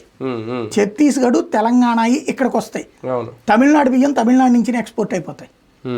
దీంట్లో ఏంటంటే పోర్టోడు బతుకుతున్నాడు, అక్కడ ఉన్న కూలీలు బతుకుతున్నారు, దారిలో మీకు ట్రాన్స్పోర్టేషన్ వాళ్ళు బతుకుతున్నారు, దాంతోపాటు ఈ కింద బ్రోకర్లు బతుకుతున్నారు, వ్యాపారస్తులు బతుకుతున్నారు, రైస్ మిల్లర్లు బతుకుతున్నారు, రైతు బతుకుతున్నాడు, పేదోడు బతుకుతున్నాడు. పేదోడు 200 రూపాయలు సంపాదించుకుంటే, బ్రోకర్ దాని దగ్గర నుంచి 100 రూపాయలు సంపాదించుకుంటే, దానిపైన ఉన్నటువంటి వ్యాపారస్తులు ఇంకో 100 సంపాదించుకుంటే, మిల్లర్ 100 సంపాదించుకుంటే, ఆ పైన ఎక్స్పోర్టర్ 500 సంపాదించుకుంటే 200 సంపాదించుకుంటే విదేశాలకు పోయిన చోట ఆడిది అంటున్నాడు. ఎంతమంది బతికేస్తున్నారు దాని మీదన. ఇది అక్రమము అంటే ఎదురోడి పొట్ట కొడితే అక్రమం అంటారు. వాడు తిననరా మొర్రో అంటే అది అక్రమం ఎట్ట అవుతుంది? అదే పాయింట్. ఈ వారం ఇచ్చిన రాజ్యసభ పదవులు, రాజ్యసభ సభ్యుల ఎంపిక ముగ్గురికి కూడా టీడీపీ జనసేన 2 పార్టీల్లో కూడా ఏమన్నా కలకలం తీసుకొచ్చాయా ఒక రకంగా? నాకు అన్నిట్లో అందులో ఒక వచ్చింది ఏంటంటే, సాధారణంగా బీజేపీ టీమ్ అని పేరు ఉన్నటువంటి ఆయన విష్ణుకుమార్ రాజు ఫ్లోర్ లీడర్, ఆయన సంచలనమైన స్టేట్మెంట్ ఇచ్చాడు. ఇట్లాగ అనైతికమని, ఇలా ఒక పార్టీలో రాజ్యసభ సభ్యులై వేరే పార్టీలకు వెళ్ళడం అనైతికం, మా పార్టీకి కూడా ఒక ఆయన వచ్చాడు అని చెప్పడం. ఇది చాలా గొప్ప విశేషం అనమాట. అంటే ఆయన నైతిక ప్రమాణాన్ని గురించి చాలా బాగా మాట్లాడాడు ఫస్టే. సరే, నైతికతలు ఇవాళ ఉన్నాయా సచ్చినాయి అనేది పక్కన పెడితే, దీంట్లో ఒక అంతర్గతమైనటువంటి ఒక సమస్య నడిచింది, రాజకీయ సమస్య అనడానికి సాక్ష్యం దీంట్లో డీప్గా అబ్జర్వ్ చేస్తే, చంద్రబాబు గారు జీవితంలో ఫస్ట్ టైం ప్రెషర్ ఫేస్ చేస్తున్నారేమో పవన్ కళ్యాణ్ వల్ల. తెలుగుదేశం పార్టీ నాయకులు 2-3 నాతో అన్నారు, మామూలుగా మాకు సీట్ అంటేనే నీకు ఓకే పో అంటాడు, రేపు రెడీ అంటాడు ఆయన, ఇవాళ పొద్దు నుంచి రేపు రాత్రికి నా పేరు అనౌన్స్ చేసేదాకా నాకు టెన్షనే, ఈలోపు మళ్ళీ మాట్లాడదామంటే అవకాశం కుదరదు, చెప్పాను కదా చూసుకోమన్నా కదా నువ్వు వెళ్ళి పని చూసుకో అంటాడు. చివరి నిమిషంలో నా పేరు వద్దో లేదో కూడా నాకు తెలియదు. ఇక అసలు పొత్తుల విషయంలో కూడా అట్టాగే ఉంటుంది మావాడితో. అంటే క్రెడిబిలిటీ, ఇక ఆయన చెప్పాడంటే ఒకవేళ ఇది ఇవ్వకపోతే వేరేది ఏదో ఒకటి ఇస్తాడులే అనేసి వీళ్ళు కాంప్రమైజ్ అయిపోతారు. 100కి 30% అట్ట మారిన సందర్భాలు ఉన్నాయి, 70% ఆయన మీద నమ్మకం ఉంది. మేము ఎవరు ప్రెషర్ చేయము, ఈవెన్ పొత్తులు పెట్టుకున్న బీజేపీ కమ్యూనిస్టులు కూడా ప్రెషర్ చేయలేదు. అట్లాగా ఫస్ట్ టైము రాజ్యసభ సభ్యుల అనౌన్స్మెంట్కు సంబంధించినటువంటి పేపర్లో నాగబాబుని మంత్రివర్గంలోకి తీసుకుంటానని రాయడం అంటే ఏంటి? అక్కడ బలమైన హామీ ఇచ్చిన తర్వాత ఈ పేర్లు అనౌన్స్ చేశారు. అది ఒత్తిడి చేశారు, అది కూడా రాయాల్సిందే అని ఒత్తిడి చేశారు. అది ఒత్తిడి చేయకపోతే రాయరా? అసలు ఆ ప్రస్తావన ఒక రకంగా అనవసరమైన సందర్భం కదా, సందర్భం కాదు. నువ్వు అనౌన్స్ చేసిందేమో 3 అభ్యర్థుల లిస్టు, దాంట్లో ఇది ఎట్లా వచ్చింది అంటే ఇక్కడ 2 కోణాలు. జనసేన వాళ్ళు హ్యాపీగా ఫీల్ అయ్యేది ఏంటంటే, మనోడు ఇదివరకు కమ్యూనిస్ట్ లాగానో బీజేపీ లాగానో పైన వ్యవహారం కాదు, స్ట్రాంగ్ గానే ఉన్నాడు, బాబు దగ్గర తీసుకుంటున్నారు, గట్టిగా పోరాడి సాధిస్తున్నాడు. ఈవెన్ ఫస్ట్ ట్రిప్ నామినేషన్ పోస్టులో 3 ఇచ్చారు, బీజేపీకి 1 ఇచ్చారు. రెండోసారి వెళ్ళి అప్పుడు ఏదో అనిత మీద ఆగ్రహం వ్యక్తం చేయడం ఇది అయ్యేటప్పటికి ధన్మన్ రెండోసారి ఏం చేశారు, 10 ఇచ్చారు టోటల్గా, బీజేపీకి 3 ఇచ్చారు. అట్లాగా అంటే పొత్తు ధర్మంలో ప్రతిసారి చేసేది ఏంటి, చంద్రబాబు గారు నాయకుల్ని మేనేజ్ చేస్తాడు, నాయకులు మేనేజ్ అయిపోయి కార్యకర్తలని గాలికి వదిలేస్తారు, కింద క్యాడర్కి పెద్దగా వచ్చే కాదు, నాయకుల వరకు కంఫర్ట్. ఈయన దగ్గర నాయకుడు ఆ గౌరవం పొందుతాడు, ఈయన కూడా నాయకుడు గౌరవం ఇస్తాడు, తెలివిగా మేనేజ్ చేస్తాడు. ఈయన తన కార్యకర్తలకి తన నాయకులకి బాగా చేసి పెడతారు చంద్రబాబు. అట్లాంటిది పొత్తు ధర్మంలో రావాల్సింది బలవంతంగా రాబట్టుకుంటున్నాడు. అట్లాగా ఆ నామినేటెడ్ ఎమ్మెల్సీ తీసుకోగలగటం ముందే తీసుకున్నారు. ఇప్పుడు రాజ్యసభ ఇది మంత్రి పదవి రాజ్యసభ 2026లో ఇస్తారట. మరి ఈ లోపుగా మంత్రి ఇచ్చి అప్పుడు రాజ్యసభకి ఇచ్చి కేంద్ర మంత్రిగా పెట్టించుకుంటారా? అలా కూడా ఉందా? అంతే కదా, 2 కోణాలు ఉన్నాయి. అంటే వాళ్ళు ఏమి బయటికి చెప్పలేదు, మంత్రి పదవి ఇస్తున్నామని వరకు చెప్పారు అంతే. కానీ 2026లో రాజ్యసభకు హామీ ఇచ్చారన్నమాట వాస్తవం. ఆ ముక్క కూడా చెప్పారు, వాళ్ళ పత్రికల్లోనే వచ్చినాయి. కాబట్టి 2026 దాకా ఈయన రాజ్యసభ సభ్యుడిగా ఉంచి అప్పుడు దీనికి వెళ్ళడమా సెంట్రల్కి, కేంద్ర మంత్రివర్గంలోకి, రాజ్యసభ. లేదా ఇక రాజ్యసభ ఇవ్వట్లేదు కాబట్టి రాష్ట్ర మంత్రివర్గంలో ఛాన్స్ ఇచ్చినట్టు. కానీ ఇవాళ అట్ట ఇచ్చేసిన రేపు రాజ్యసభ అయితే అడుగుతాడు ఆయన మళ్ళీ, ఎందుకు 3 వస్తాయి. ఇంకెవరికి అడుగుతారు? ఈయనకైనా వేరే అడుగుతారు, అదే ఏ చిరంజీవి అడగచ్చేమో అంతే. రాజ్యసభ బీజేపీ ఒకటి అడుగుతుంది, ఇది ఒకటి అడుగుతుంది. తెలుగుదేశం ఇప్పుడు జగన్కి వచ్చిన ఫెచ్చింగ్ ఏంటంటే, చంద్రబాబు దిగిపోయిన తర్వాత అసలు ఇక వాళ్ళకి అవకాశం లేకుండా పోయింది 23. ఇప్పుడు వాళ్ళ వైసీపీకి కూడా అవకాశం లేదు. అదివరకు అయితే వైసీపీకి అవకాశం ఉంది, ఒకటొకటి వచ్చేది. ప్రతి టర్ము 3 వస్తాయండి, 2 ఏళ్లకు ఒకసారి. ఈ 3 2 తెలుగుదేశానికి వెళ్ళేది, 1 వైసీపీకి వెళ్ళేది. అప్పుడు జగన్ వచ్చిన తర్వాత 3కి 3 వైసీపీకి వెళ్ళి, ఎందుకని 23 వచ్చేటప్పటికి మినిమం రాలేదు అక్కడ. కాబట్టి అక్కడ దెబ్బతింది. 3కి 3 రావడం వల్ల జగన్కి 11 రాజ్యసభ సీట్లు వచ్చినాయి. 11 అనేది అసలు ఆంధ్రప్రదేశ్ చరిత్రలో సంపూర్ణంగా ఒక పార్టీకి వచ్చిన మొట్టమొదటిది.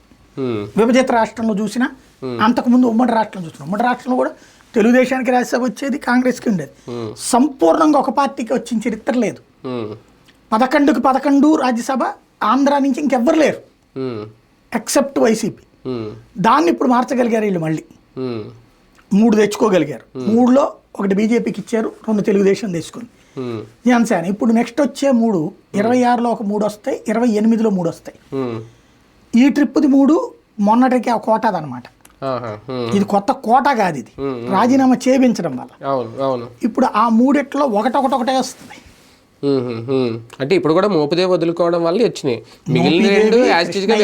వేదమస్తారా వాళ్ళిద్దరునేమో పార్టీ మారి వాళ్ళే. అవును, ఇటు ఈయన అంటే కృష్ణయ్యకే వచ్చినట్టు ఒక రకంగా. సింపుల్ అండి, వాళ్ళకి మన బాగా ఏదో అడావిడి చేసి ఉంటారు. ఇప్పుడు భేదమస్తాను వ్యాపారాలు నిజంగా తేలుస్తామని చెప్పుంటారు. ఇప్పుడు కార్యకర్తలు కాపాడుకోవడానికి ఆయన ఇడికి వచ్చేసేస్తాడు.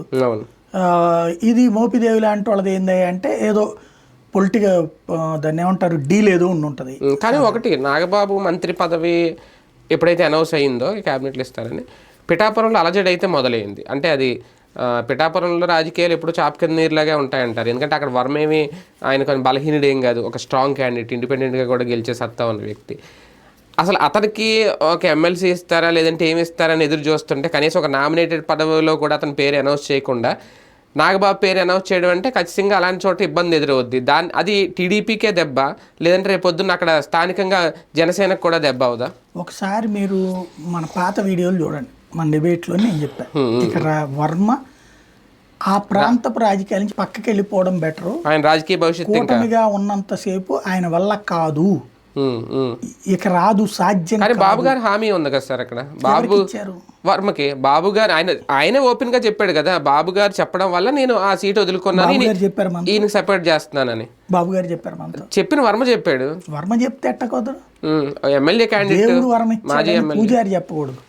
ప్రతి పూజారి కూడా నీకు శీఘ్రమే కళ్యాణ ప్రాప్తిస్తాను కానీ రేపు పొద్దున పెళ్ళి అయిపోదు, విద్యా ప్రాప్తిస్తాను కానీ రేపు పొద్దున చదువు. అదే అంటే మీరు చెప్పిన లాజిక్ కరెక్టే. ఇప్పుడు నాగబాబుకి చెప్పారు కాబట్టి అప్పుడు వర్మకు కూడా చెప్పుంటే నమ్ముదురు. కానీ పాప అంటే అప్పుడు ఎలక్షన్ ముందు తెర వెనక జరుగుతాయి కదా సార్, హామీలు ఓపెన్ గా చెప్పరు కదా. ఎందుకు చెప్పరు? అప్పుడు చాలా వాటికి చెప్పారు. అప్పుడు వీళ్ళకి 21 సీట్లు ఇవ్వడానికి కారణం చెప్పలేదా? బీజేపీకి తక్కువ సీట్లు ఇవ్వడానికి కారణం చెప్పలేదా? బీజేపీతో పొత్తు పెట్టుకోవడానికి కారణం చెప్పలేదా? అట్లాగే చెప్పినవి ఓపెన్ గా ఉంటది ఆఫర్.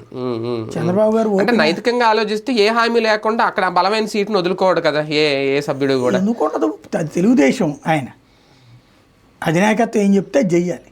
సింపుల్ లాజిక్ ఏంటంటే ఇక్కడ ఒక ఈగో క్లాష్ ఉంటుంది.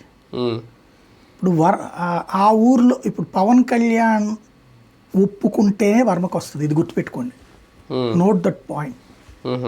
పవన్ కళ్యాణ్ ఒప్పుకుంటేనే వర్మకి సీట్ ఇస్తారు రేపు పొద్దున, ఏ పదవైనా సరే.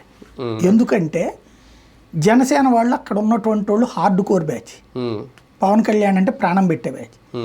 పవన్ కళ్యాణ్తో సరితూగే పదవి అక్కడ ఇంకొకటి ఉంటానికి ఒప్పుకోరాళ్ళు. అప్పుడే చాలా సంఘర్షణ జరిగిందా. గెలవగానే వర్మ మీద 40,000 ఓట్లయింది, ఇట్లా చేశాడు, ఇది ఈయన వల్ల అని చెప్పి గొడవకి వెళ్ళారా? ఇప్పుడు ఏమన్నా దగ్గరగా అసలు వాళ్ళిద్దరూ కలిసి నడుస్తున్నదా? జనసేన వాళ్ళు ఏమైనా కలిసి నడుస్తున్నారు వర్మ? అసలు పట్టించుకుంటున్నారా? ఇంకోటి, వర్మ అక్కడ అధికారులకి వీళ్ళకి ఫోన్లు చేస్తుంటే ఎవరో ఇంకొక అతన్ని ఎవరినో పెట్టారు, జనసేన ఇన్ఛార్జ్, అతని మాటే వినండి అని చెప్పి ఆఫీసర్లకి నాగబాబే చెప్పారన్నటువంటి మాట ఉంది అక్కడ. అప్పటి నుంచి అధికారులు కూడా వర్మ మాట వినడం మానేశారు అక్కడ. మరి ఇవన్నీ ఎట్టా జరిగినాయి? ఇప్పుడు అక్కడ జనసేన వాళ్ళకి కోపం వస్తుంది అక్కడ కనుక వర్మకిస్తే. ఒక రకంగా వర్మ ప్రాబల్యం ఇంకా క్రమక్రమంగా అంటే ఎప్పుడైనా సరే పెద్దవాడి దాంట్లో ఎప్పుడు నా ఊర్లో పెద్దోడు రావాలని ఎప్పుడు కోరుకోకూడదు. కాకపోతే అంటే ఈ సిచ్యువేషన్కి వచ్చిన తర్వాత రేపు పొద్దు నేను ఒకవేళ తిరుగుబాటు జెండా ఎగరవేసినా పెద్ద ఫలితం ఏమి ఉండదు వర్మకి. పిఠాపురంలో పవన్ కళ్యాణ్ కాదు అని వాళ్ళ వర్మ కొట్టేసేవాడు ఉంటాడా? ఎంతమంది ఉంటారు? అంటే ఈయనకి కొంత ఓటు బ్యాంక్ ఉంటుంది కానీ ఆ స్థాయి ఆయన మీద గెలవగలిగిన సత్తా ఉంటుందా? అదే ఒకప్పుడు ఉండేది కానీ పవన్ కళ్యాణ్ అనే పేరు లేనప్పుడు ఉంది. ఇవాళ ఎట్లా ఉంటదంటే పవన్ వచ్చాక దాన్ని అర్బన్ డెవలప్మెంట్ అథారిటీ వైపుకి తీసుకుపోయాడా దాంట్లో, ప్లస్ హాస్పిటల్ అని అవన్నీ అని. ఇవాళ ఏంటి దేశవ్యాప్తంగా ఎక్కడైనా పిఠాపురం అని పేరు వినబడుతుంది. మీకు గోదావరి జిల్లా వాళ్ళకి ప్రేమలు ఎక్కువ, అట్లాగే దాన్ని ఏమంటారు ఇది కూడా ఫీలింగ్ ఎక్కువ, నా ఊరు పేరు రావాలా నాది అనేటటువంటి ఓన్ చేసేసుకుంటాం మనం. ఇప్పుడు పిఠాపురం ఎమ్మెల్యే గారి తాలూకా అనేది రాష్ట్రమైన దేశం అంతా పవన్ కళ్యాణ్ అభిమానులు పెట్టుకుంటుంటే అది అక్కర్లేదులే వర్మ గారి తాలూకా అని పెట్టుకోవడానికి ఎవడన్నా ఒప్పుకుంటాడా? కాబట్టి ఒకసారి ఇదేంటంటే ఓ రకంగా చెప్పాలంటే జంబో జెట్, ఇది జంబో జెట్ వచ్చి కూర్చున్నా కింద నలిగిపోతాయి అంతే. వర్మ ఇప్పుడు వేరే నియోజకవర్గం ఎత్తుక్కుంటే సేఫ్. అంతే తప్పించి అక్కడ ఆయనకి ఇవ్వాలంటే ఇప్పుడు ఆయనకి ఇచ్చారనుకోండి ఏదైనా పదవి, తెలుగుదేశం తెగించినట్టు, చంద్రబాబు తెగించినట్టు అక్కడ, లేదా పవన్ కళ్యాణ్ ఒప్పుకోవాలి ఈవెన్. ఇప్పుడు పదవి ఇస్తే ఏమవుతుందండి, ఒకే చోటన ఎమ్మెల్యే స్టేటస్ ఉన్నటువంటి ఎమ్మెల్సీస్ ఎమ్మెల్యే, కాబట్టి ఎమ్మెల్యే స్టేటస్ ఎమ్మెల్సీ స్టేటస్ అక్కడ ఒకటైపోవట్లేదా? వర్మ ఉంటాడు డిప్యూటీ సీఎం కదా. ఇప్పుడు డిప్యూటీ సీఎంలు ఇవన్నీ సెకండరీ అండి. బేసిక్గా అయితే ప్రోటోకాల్ ప్రకారం ఎమ్మెల్సీని కూడా పిలవాలి కదా. వెళ్ళిన చోటల్లో తెలుగుదేశం జనసేన ఫీల్ అవుతుంటారు. ఎందుకు? మీరు ఇప్పటికే అబ్జర్వ్ చేస్తున్నారు కదా, అదే సమస్య ఉంటుంది. కాబట్టి పవన్ కళ్యాణ్ జాలి చూపించిస్తే వర్మకి సీటు దక్కుతుంది, లేదా వర్మ తగ్గుండడానికి ఒప్పుకుంటే సీటు దొరుకుతుంది. కానీ వర్మ చుట్టూ ఉన్న వాళ్ళని నేను అబ్జర్వ్ చేశాను, వాళ్ళు ఆత్మవిశ్వాసం బ్యాచ్ ఎక్కువే, ఆత్మాభిమానం ఆత్మాభిమానం బ్యాచ్. వాళ్ళు ఎందుకు తగ్గడానికి సిద్ధపడతారు? అంటే మొన్నటి వరకు సార్ పార్టీ ఏదనేది కాకుండా వర్మ అనే ఒక పేరు మీదే నడిచింది పిఠాపురం రాజకీయం అంతా కూడా, అందుకే ఆయన ఇండిపెండెంట్గా గెలవడానికి కోరినాడు. ఇప్పుడు మీరు అన్నట్టు ఎప్పుడైతే పిఠాపురం ఎమ్మెల్యే గారి తాలూకు వచ్చేసిందో డామినేషన్ అంతా జనసేనది అయిపోయింది. ఇప్పుడు ఆ డామినేషన్లో నెగ్గికి రావడం కూడా వర్మ కష్టమేమో అన్నట్టుగా పరిస్థితి అయితే వచ్చింది. మరి ఆయన నెక్స్ట్ ఎలాంటి స్టెప్ తీసుకుంటారో తెలియదు, నా పరిస్థితి అయితే వచ్చింది. నెక్స్ట్ మంచు ఫ్యామిలీ ఈ వారం ఒక మోహన్ బాబు గారు ఒక అద్భుతమైన ఒక హైడ్రామా ఏమన్నా రక్తి కట్టించారా? మధ్యలో టీవీ9కి చెందిన ఒక రిపోర్టర్ పాపం బలిపోసి అయ్యారా? బేసిక్గా ఒకటి ఎథికల్గా చూస్తే వాళ్ళ దాన్ని ఏమంటారు, కొంపలో కొంపటి మనకు అనవసరం. అవును, వాళ్ళ కుటుంబం కూడా అంటే ఓకే గేట్లు దాటినంత వరకు. ఎప్పుడైతే మనోజ్ రోడ్డు మీదకి వచ్చి మీడియా ముందుకు వచ్చాడు కాబట్టి మీడియా ఒకళ్ళు కేసులు పెట్టుకున్నారు. అలా అక్కడికి వెళ్ళి ఎప్పుడైతే గేట్లు పగలగొట్టి, అది కూడా మీడియా సమక్షంలో ఆయనకున్నటువంటి, అంటే మోహన్ బాబు న్యాయం చెయ్యట్లేదు కాబట్టి ఆ న్యాయం మీడియా సమక్షంలో అయితేనే జరుగుతుంది అనేటటువంటి నమ్మకంతో అతను వచ్చే పరిస్థితికి వచ్చారు అంటే అది మోహన్ బాబు ఎథికల్గా దెబ్బతిన్నట్టు. అతను రైట్ చేసిన పాయింట్ నేను ఒప్పుకుంటా, నా ప్రైవసీ నా ఇష్టం, yes you have that privacy. నా ముందుకి నువ్వు పంపించకూడదు నీ మనిషిని. పోలీసులు ఊరికినే ఎంటర్ అవ్వరు, కంప్లైంట్ ఇస్తేనే ఎంటర్ అవుతారు. మీడియా ఊరికినే దూరిపోదు. నీ కొడుకు మీడియా ముందుకు వచ్చాడు, మీడియా ముందుకు నీ కొడుకు రాకుండా నువ్వు మేనేజ్ చేసుకోలేకపోయావు. అంటే ఆయన కొట్టలేదు. You have the right of property. నీ ఆస్తి నువ్వు ఎవడికి పంపించుకోవాలా, నీదే హక్కు. అంతే. అవును. ఒకవేళ రేపు పొద్దున్న నువ్వు ఇవ్వలేదని మనోజ్ వచ్చి బయట ప్రెస్ మీట్ పెడితే కూడా వేస్తాం. అంతే. అవును. బికాస్ అది వార్త. అంతే. నాకు అంతే కదా. అట్లాగే చట్ట ప్రకారం అయితే నీకే హక్కు ఉంది, అది కూడా క్లియర్. చట్ట ప్రకారం 10 పైసలు ఇవ్వకుండా ఉండే హక్కు మోహన్ బాబుకు ఉంది. అప్పుడు అదే మనోజ్ వచ్చి మనతో మాట్లాడితే వార్తేసే హక్కు మనకే ఉంది. అది అవును. ఎవడి హక్కు ఆడుకుంటది, నీ ఇంట్లోకి రాకూడదు. ఇప్పుడు మోహన్ బాబు మాట్లాడిన వేయట్లేదా? ఆయన ఇప్పుడు ఒక ఆడియో రికార్డింగ్ లో వదులుతున్నారు నిన్న మొన్న, అవన్నీ పబ్లిష్ టెలికాస్ట్ అవుతున్నాయి కదా. కాబట్టి ఇందులో ఎథికల్ కాన్సెప్ట్ ఏంటంటే, ఒకటి జనానికి ఇది అవసరం లేని ఇష్యూని వీళ్ళు తెచ్చిపెట్టారు. ఓ పక్కన బంగ్లాదేశ్ యుద్ధమో లేకపోతే ఇంకోటి వదిలేసి మనం ఏం మాట్లాడుకోవాల్సిన పరిస్థితి తెచ్చిపెట్టారు. అది దరిద్రం. మనకి మధ్యలో మీడియా మీద దాడి చేయడం కూడా కాస్త ఓవర్ గా రియాక్ట్ అయినట్టు అనిపించలేదు ఈయన. అత్యుత్సాహం. అదే ఫస్టే ఇప్పుడు ఈ ఆడియో రిలీజ్ చేశారు చూడండి, ఇది మొట్టమొదట మనోజ్ కంప్లైంట్ ఇవ్వడానికి వెళ్ళాడు చూడండి, ఆ రోజున చేసి ఉంటాయి. లేదు ఇదివరకటి రోజుల్లో గొడవ అయింది విద్యా సంస్థకి, అప్పుడు మనోజ్ ట్వీట్లు పెట్టాడు. అప్పుడే అబ్బాయి మనోజ్ లేదా అయ్యా మీడియా వారు ఇది మేము ఇంటర్నల్గా చూసుకుంటాం, మా మనోజ్ ఏదో తొందరపడ్డాడు అని చెప్పు, లేదా మనోజ్ని పిలిచి నువ్వు ఆ ట్వీట్ తీసేయి, కరెక్ట్ ఇది మన ఇద్దరం ముగ్గురం చూసుకుందాం అని ఆ రోజుని చెప్పాలి. లేదా నిన్న మనోజు అని తన్నారు, ఆ తన్నారు అన్నటువంటి కాన్సెప్ట్ మీదనే కదా అతను హాస్పిటల్కి వెళ్ళింది, కంప్లైంట్ చెప్పింది. తన్నారు అనేది ఇట్ ఈస్ ఎ క్రైమ్. దానికి అంటే